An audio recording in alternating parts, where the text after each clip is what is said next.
Hey everyone, welcome back. Today I want to start a new series here on the channel. And the idea is that I love to look at beautiful art, and a lot of you also love to look at beautiful art. So why not look at these amazing artists and references that we have together? We'll try to learn from them. Some of them I'll know a little more, so I'll chime in and bring some of my knowledge, some of the things that I read in books and other references around the internet. I'll have some links in the description as well for YouTube videos.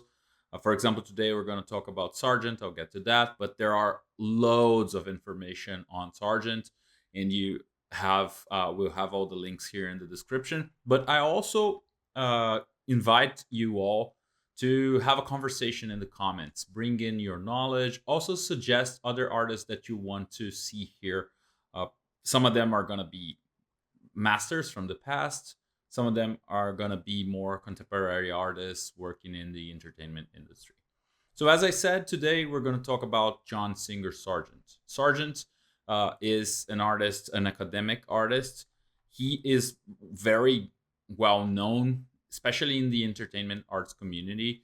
You probably have seen his work, especially the loose brush work that he is very well known for, and the portraits. But today I want to dive deeper into other areas, talk a little bit about his career, his journey as an artist, where he started, some of his drawings, and other details that I find really interesting. And we'll try and learn a little more than just like copying loose brushwork and so on. So Sargent was born in 1856 and lived through 1925. So this era of the end of the 19th century and beginning of the 20th century is very recognized for the quality in the art and very prolific in the number of artists that came from this era and the quality of their artwork they produced. So we'll probably get loads of artists from this era or somewhere near this. So that's why I'm putting the dates here so we can keep track of that and the relationship that these artists had with each other, living in the same cities, going to the same schools, and so on, just as we have today with the animation industry or the video game industry or entertainment as a whole. As I said, Sargent is really well known for his portraits. He did loads of portraits in a wide range of medium, especially oils and charcoal. And those are amongst 3,000 pieces that this artist painted throughout his life. So he's a very prolific artist. And we tend to look only at some of the pieces. From here, you can see Madame X, currently part of the Metropolitan Museum collection. This is definitely the most famous artwork. And I do believe that it has way more to do with the controversial aspects than the quality of the painting. I know that Sargent said that this is probably one of his best paintings he ever did, but I want to challenge our knowledge and our beliefs about these artists and grow our or open our minds and grow the amount of pieces that we're consuming and that we're putting into our work and our influences. For example, I love this painting. These are the daughters of Edward Darley Boyd. This is in the MFA collection. It's fantastic to see it up front. The MFA Boston, sorry. I was very fortunate to being able to go there, and you can even see the vases that he used in the painting. So it's amazing to see the quality of the values, the composition. It has a lot to inspiration, brings a lot of inspiration from Las Meninas, from Velasquez. There is a book on this, if I'm not mistaken. If you know that, please share in the comments, and I'll add to the description as well. But even the contrasts, the colors, the values over here with the reflection, the positioning of the daughters and the kids, the relationship with their personalities, the way this one is looking this way and they are not like just posing for a portrait. Those kind of decisions are really interesting to look at least for me. And this is the kind of thing that I want to focus on understanding what he was curious about, what excited him as an artist.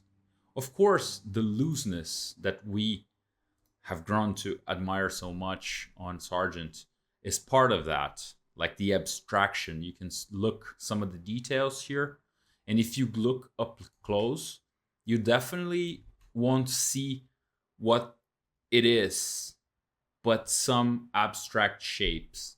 But if you look at the whole from a distance, and this is a smaller piece, if I'm not mistaken, it's on the National Gallery of Art in Washington, the collection there.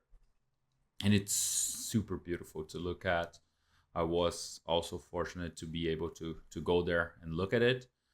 But the way he organizes details, even the hands, I did a video on hands from Sargent here on the channel. We'll look briefly over those once again. And even the details here on the table, how you organize where you're going to put details and where it's going to be like full abstract.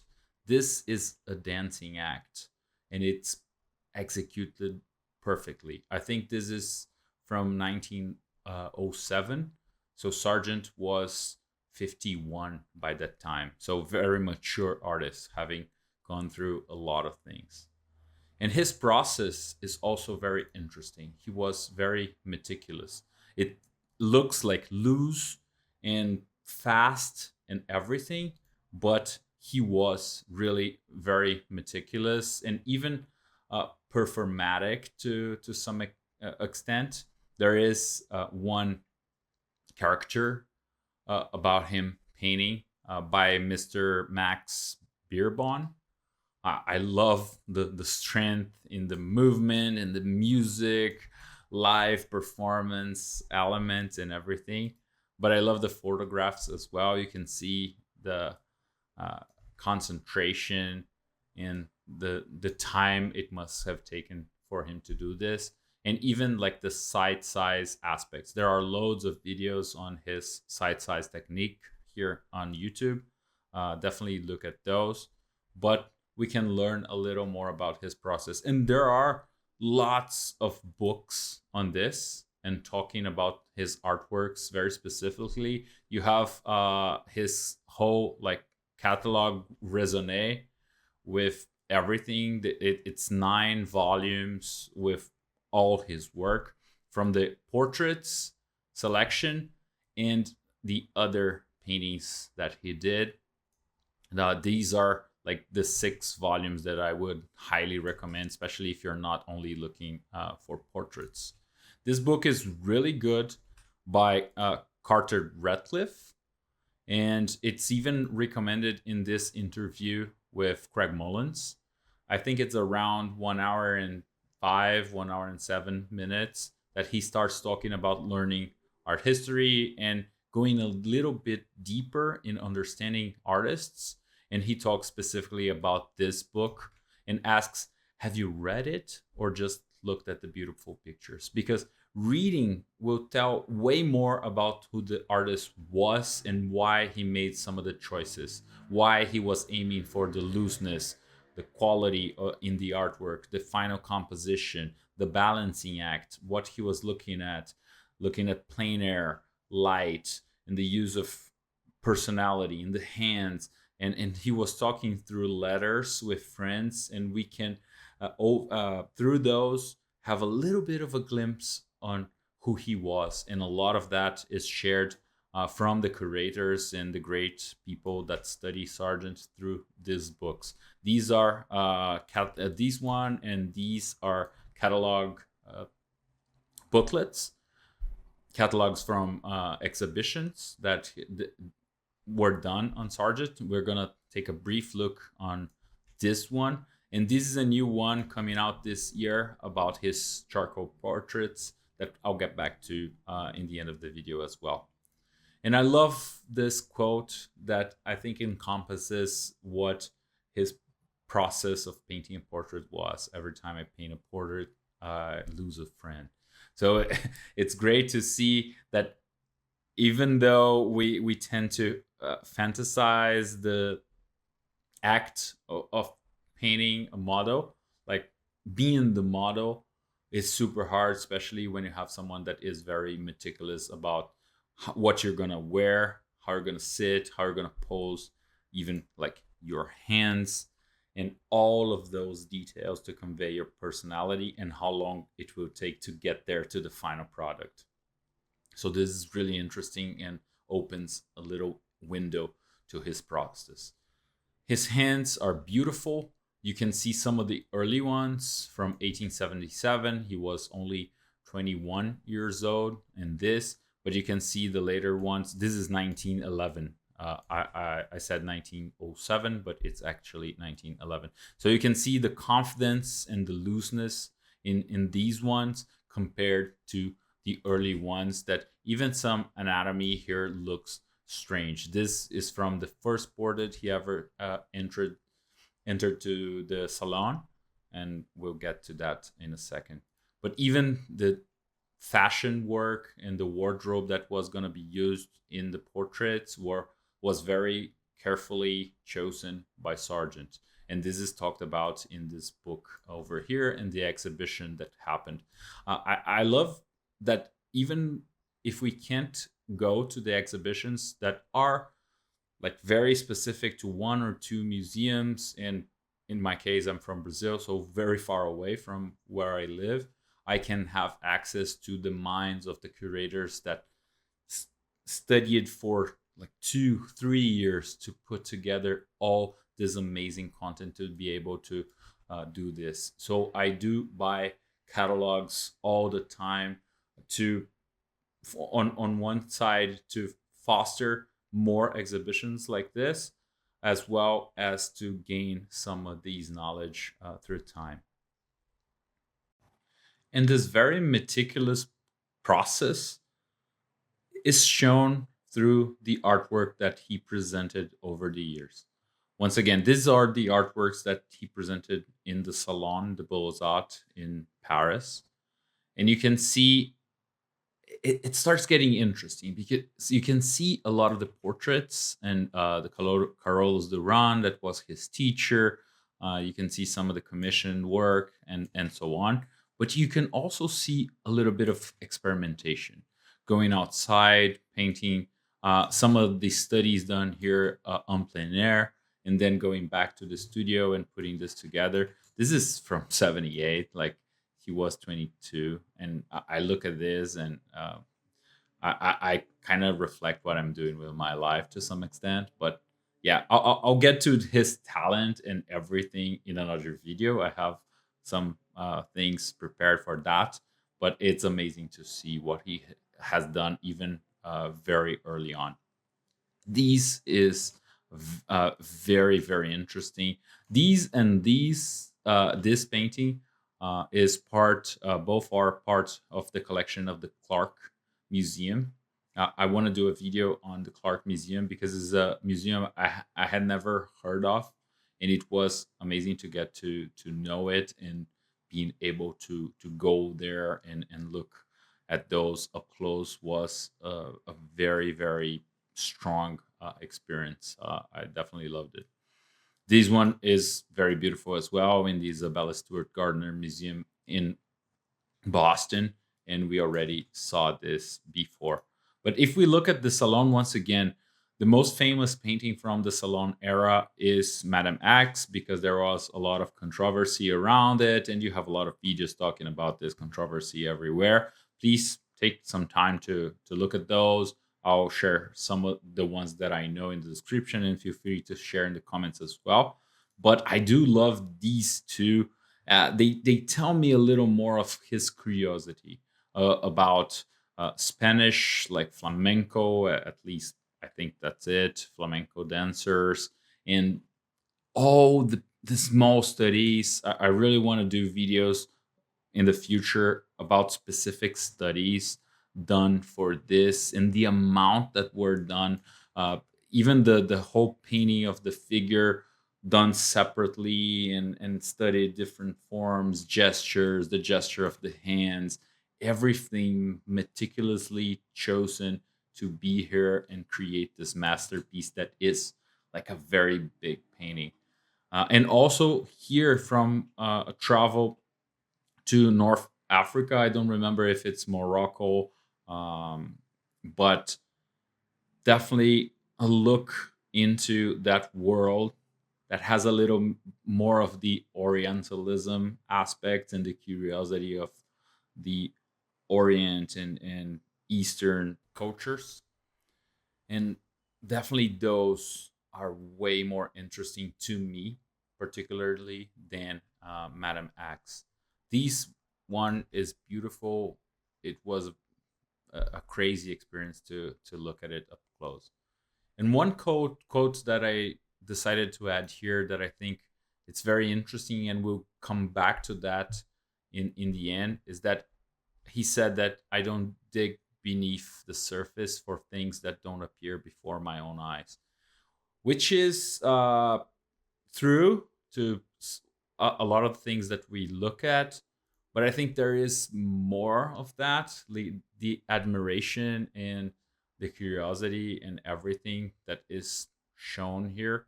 I think it's a little more, but he's not going into the historic representation and all of that that a lot of artists did in the past. So I think that's what he means here. If you think differently, please share. Let's have a conversation. His studio during this time, the early time in his career until 1884 or 5, when he presented Madame X in Paris, some of the photographs. I love seeing those because you can see some of the paintings that he did, some of the paintings that he had. I don't know what is this, if it's Gainsborough or Velasquez or something like that. Probably some of you definitely know. Please share in the comments. But I do like looking at these and seeing the small details here and there and having some of those connections. Madame X over here and Sargent. Uh, it's very, it's a great window to who he was and what he valued at the time. Everything happened, controversy and everything, Madame X, and he moved to London. There are other videos talking about his story. I want to focus on the artwork. And his comeback was with Carnation Lily Lily Rose. I have this painting in my living room. I definitely love it. But I think more than just a beautiful painting, it tells me about who Sargent was starting to become to some extent and what he was valuing more.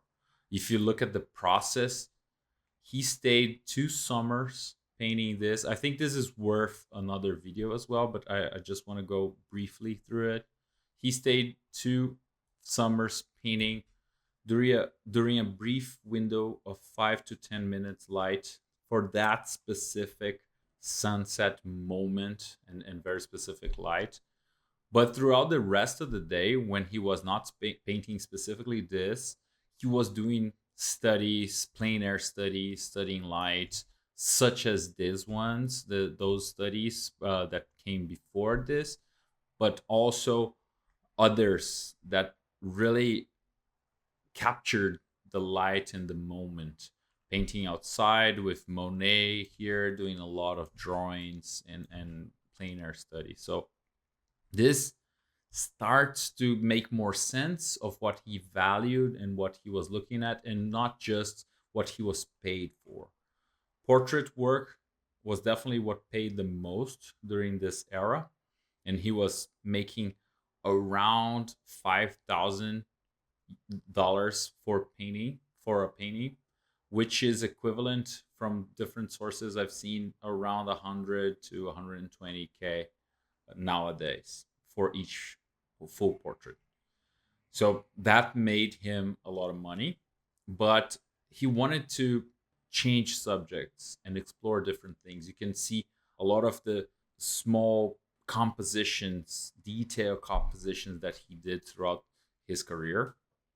And you can see that he was trying to capture that specific light, that specific theme, that moment. He was looking at materials, the way light bounced around. This is a great example of this. This is a simple staircase that has such different lighting situations, and even in this wall over here, you can bring a little bit of pointillism and impressionism with a lot of different lights and colors in here. That is super interesting to see how he solved this small house with all these lights, and the way the watercolor is interacting here, the different hues, the different temperatures connecting together through the use of water. This is so beautiful. I really want to try and make a copy of this at some point to really stop, look at it, and try to understand what he was going through and all. And through his drawings, we can already see a little bit of that. I'm not gonna go through everything here, but I did go to the Metropolitan Museum online database, and I got all the drawings that I could find, starting from down here in 1870, when he was like 14 years old, and going all the way to near the end of his life, like 1910, counterclockwise here. I'll go through this in more detail in another video. Please let me know in the comments if that's something that you want to see.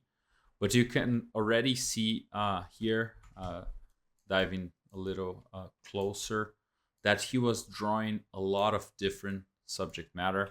He had some ugly drawings in the beginning as well. This is a great example of this. He was a 14-year-old drawing, just as a lot of the people that I followed throughout the years. So he was practicing a lot, constantly doing some like ugly works here and there. The profile portrait that everyone has done at some point, probably copying paintings in museums that he passed through, even like rocks. You can see a lot of his early sketchbooks. There is even a book on this. I'll add to the description, a free one actually, from the Metropolitan Museum. And you can see that he was getting better and better, like studying from paintings. I think these are from paintings, but some of them from real life as well. Drapery, the houses, and getting better textures. The portraits sometimes more successful than others, and a lot of evolution. I love seeing this, having a little bit of a glimpse on his process. He was getting more comfortable from Venice. You can see a lot. I love this one as well.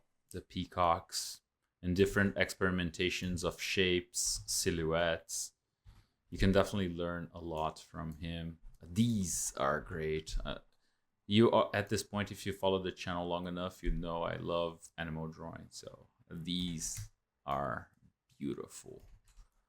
And all the way to closer, like to the end of his life, you can see the looseness in some of the composition and thumbnails, as well as studies of subject matter and how to simplify it. But you can also see full-on portrait commissions that he transitioned into to make them faster and keep working on what he wanted to work.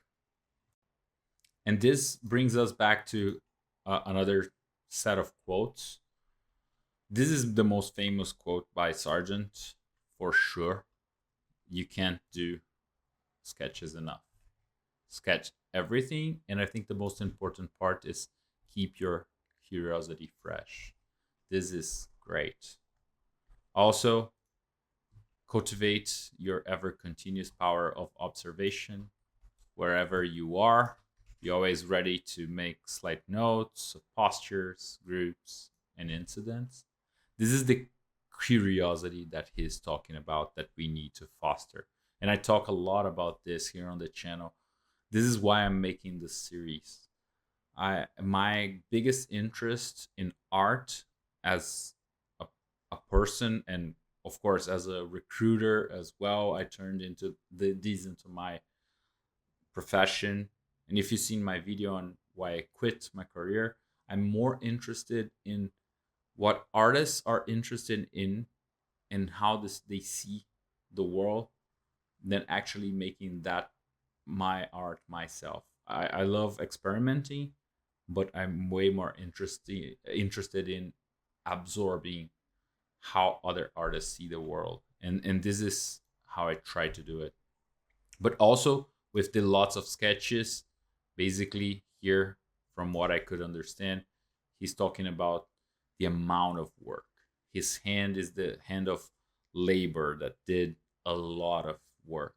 It's the hands that stood the test of time, the test of repetition. And he did a lot of that through his charcoal drawings as well. This I'm waiting for this book to come out to see more on this.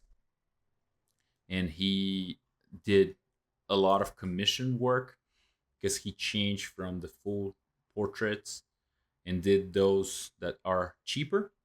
So each one of those, if I'm not mistaken, were around like $500.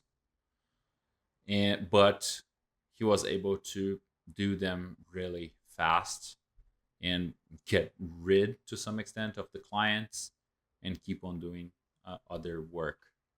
There is one portrait that I've seen being talked about in another video that one of the people asked specifically for an oil, but he definitely preferred to do this on charcoal.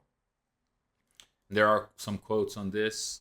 I love this. A portrait is a painting with something wrong with the mouth. That has a lot to do with his relationship to the clients.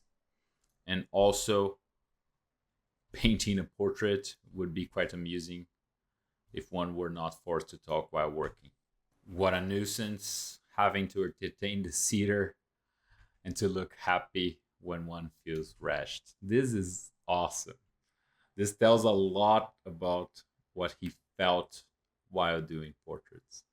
And this is what every artist feels sometimes when doing commission work. So this is Sargent, and we're seeing the same over here. So when he was not painting, and throughout his career and his life painting portraits, as we said, he was painting outside. And there are great examples on this from watercolor studies out in the wild. This is from when he was in Florida later in life. I love this watercolor as well. And you can see a lot of small details here and there that he was trying to take different angles, different points of view, and transforming those in watercolor paintings and also in oil painting sometimes. This one has an oil painting version as well. He was looking at vegetation almost from an abstract standpoint, which is really interesting. What he can leave outside of the painting, how can he focus on details? And these are from different eras and different times in his journey. And he was looking at different aspects. This is very abstract and focus on how to represent this. Personally, as an artist, I really love looking at those and learning a little bit myself on this. And you can see the difference from two paintings. I took the pictures from the National Gallery of Art in Washington, if I'm not mistaken, or the MFA in Boston. I'm confused, a lot of paintings. But you can see the subject matter change a little bit on these two. The way his palette and his use of light and saturation in both of them is very different. These are two very different times. He was way more mature here, and the focus is a different thing. You have the figures here, you have almost like a portrait of the moment, but you have the main character that is the environment and the lights and what to live very bright so that we can see the light. And we'll have a quote on this later on that is great and tells a lot about his studies and what he was looking at. That is, color is an inborn gift, but appreciation of value is merely training of the eye, which everyone ought to be able to acquire. This is a very controversial topic. I would love to hear your thoughts on this inborn gift, but it tells me of his struggles as an artist and hanging out with Monet and the Impressionists and not being able to get there and using black in his palette and having not being able to capture the light. This is what he was trying to do and looking for as well. Another one, a person with normal eyesight would have nothing to know in the way of impressionism unless he were in a blinding light or in the dusk or dark. This is great to have a little bit of a glimpse of how he saw impressionism and what differs from his art as well and how to value it. And last but not least, a little glimpse into his watercolor and painting outside make the best of an emergency. This is awesome. And there's no bigger emergency than what happened next, like in his life and what we're going to look at briefly. That is the First World War. That he was commissioned to paint, and he went to the front to get a little bit of a glimpse of what was happening. So he was mainly exposed to daily life in a camp or people that were wounded. So he did, this is the most famous painting of this series, but he did a lot of paintings in there. I think we could dedicate a whole video to this era, so I'm gonna just briefly go over it. And finally, we come to the last place he lived in, his studio in London, Tite Street. This is a small road, small street with these nice houses. I had the pleasure of going there and being able to experience it myself. And this sketch once again by Max Beerbohm of Tite Street, number 31, with Sargent over here, overlooking the line of people that were there to pose for him. This is inside, so we have once again a glimpse of what he was valuing, the kind of things that he was collecting at that time of his life, and other different views of artwork and places for people to sit and pose, and props to be used in the paintings as well. And this is where he completed one of the most ambitious works of his life that is not often talked about as well. That I will point to other videos talking about this, that are the murals that he did for both the Museum of Fine Arts in Boston and especially the Boston Public Library. These are really outside his comfort zone. In the beginning, he thought he wasn't going to be able to do it. He stayed like 20 years working on this, doing loads of studies, how he was going to represent religion. And it wasn't, once again, without controversy. And if you zoom in, we can see this representation was really talked about at the time, and it's still studied to this day. Here's representation of Judaism versus other religions and the connections and everything. There is a big area of discussion here, but to me, a lot has to do with the quote that we saw before. I don't dig beneath the surface for things that don't appear before my own eyes. Like, he was not used to talking about different abstract topics, metaphors, bringing a lot of different elements and combining that to his work. And I think that's where he got lost and did what he could do, combined a lot of different elements. Some people love the murals, some people don't care for them as much. I would love to hear your thoughts here as well.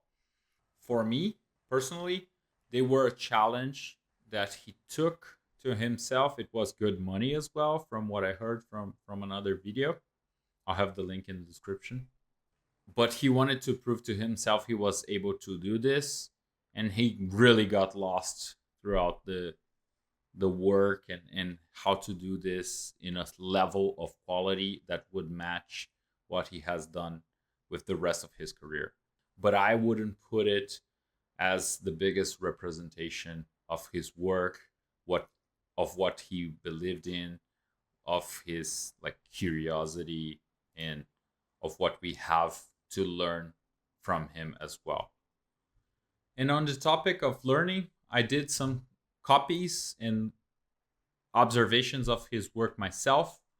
It's very hard to do it. I would love to hear if you did yourselves as well in the comments and what you learned from it.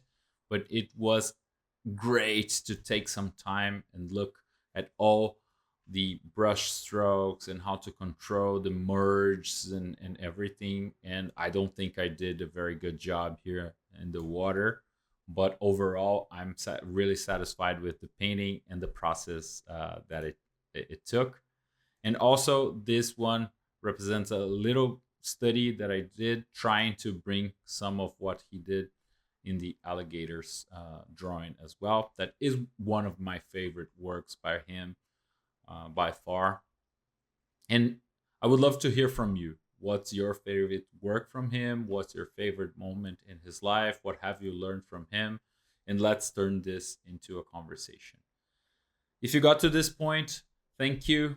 I hope this was inspiring. I hope it takes you to a different level in appreciating artwork from great masters, from artists working nowadays in the industry, what they're interested about. And I hope to see, but to do more videos on the topic, and definitely to see you all in there as well.